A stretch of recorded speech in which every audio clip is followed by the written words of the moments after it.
Hey everyone, and welcome to Chasing Growth. The purpose is to encourage you with challenging ideas to get better. When you get better, everybody wins.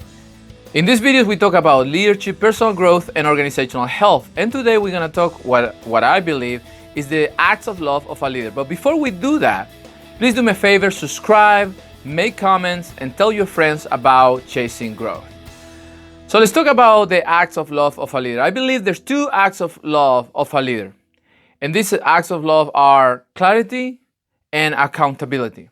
The first one, clarity. Is people clear in your company with what they're supposed to do, how they're supposed to do it, why they're supposed to do it? Are you clear with who's supposed to do it? Those are questions that you need to be able to answer, but not only you, also the people who's following you. The what, for example, can be the mission. Many organizations have a mission statement. They create it, they love it, but it's lost on a room, maybe on a wall in some place, and nobody know it. The problem is when the mission statement is not clear, when the what is not clear, people who come to your company and people who work for you or people who is following you will come out with their own. And the reality is that everybody's going in different direction. And that's a big problem because you, the leader, is not clear. So if you love people, if you care about the people, your company, you care about the people who serve with you, you want to be clear on what is that you guys are doing. What is the what? You also want to be clear about the how. How are you going to accomplish this? How are we going to go about getting the what done? And again, if you're not clear with this, people will come out with their own. They will come out with their own because many of them, they may want to do it, but they don't know exactly how they're going to do it. And some people will figure out. It may be very different than what you have in mind. The third one is why. This is the inspiration. This is the dream. This is why people come to work, even if they don't get paid that much, but they believe in what they do. They believe in the company, in what they do in every day. Can you say the why? Or can people who's following you say the why? When people don't know the why, this creates a lot of frustration. A lot of times, organizations, churches, companies, ministries, whatever, lose people, great people, because the why is not clear.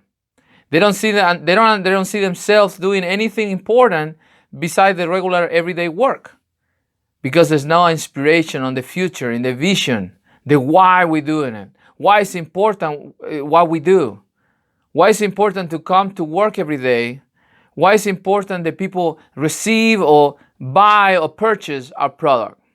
That's very important. And finally, are you clear with who? Many leaders just, the company grows, they start hiring people, and they don't realize that maybe there's some people who they don't need around their company because maybe they're not going to go with the culture.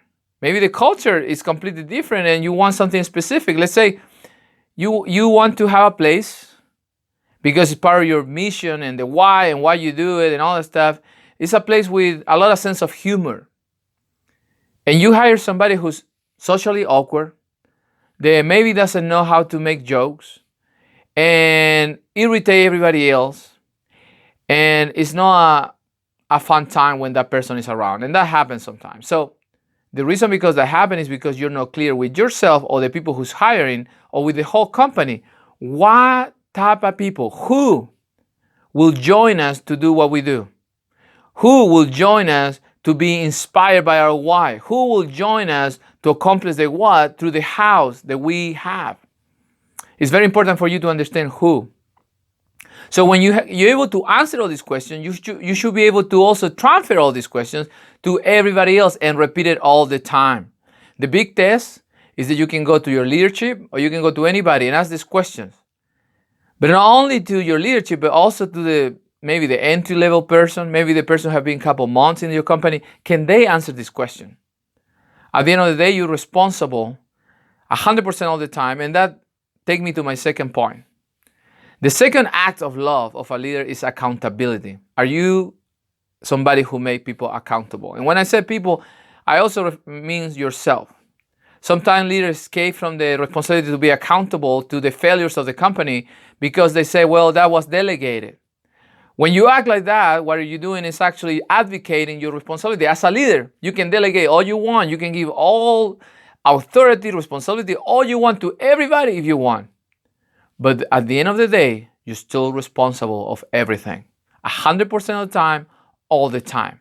And if you're not accountable to yourself, you're not loving people, because probably you're letting things go. And if you're not accountable to yourself, for sure you're not accountable. You don't make others accountable.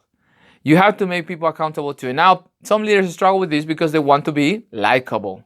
They want to be the one that everybody loves, the cool CEO, the cool boss, And you fail to make people accountable because you don't want to make them feel bad.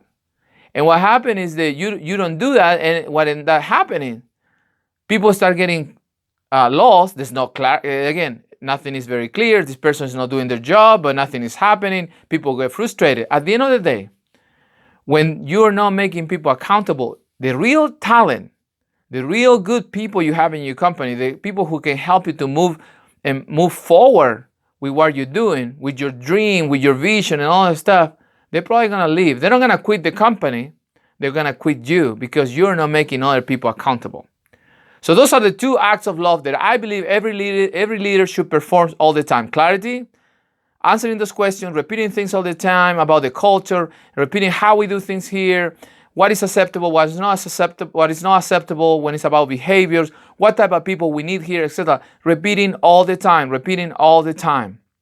And then accountability. Make yourself accountable and others accountable. Even when it's difficult, you have to do it. You don't wanna run away. Especially you don't wanna delegate, make people accountable. You can delegate that to some extent because let's say the company is big, but you have to make people accountable all the time. And you have to be willing to deal with that. Listen, we're not called to be likable. We're not called to be famous. We're not called to everybody to just love us. But we are called to lead, and leadership means we have to make people accountable. So if you're a leader who is trying to be clear, and a leader who is making yourself accountable and keeping people accountable, I guarantee you're doing great. But if you're not, you have to start today. And if you're not doing it, probably you're struggling, probably you're missing people, probably people are frustrated, and probably, very sadly, there will be financial consequences either for your institution, your church, or your organization. So I want to ask you today, if you're a leader and you're not clear and you're not keeping accountable, that also means that you don't love your people. If you love your people, the people who's following you, who's putting their lifetime in your hands, they're giving part of your life to you. You say, but I'm paying them. But it's still they're giving you their life. For some of them, 40 hours a week or more. If you love them, you will be clear and you will keep everybody accountable. I hope this video helped you. If it does, please subscribe, make comments, and tell your friends about Chasing Growth so we can keep moving forward. See you next week.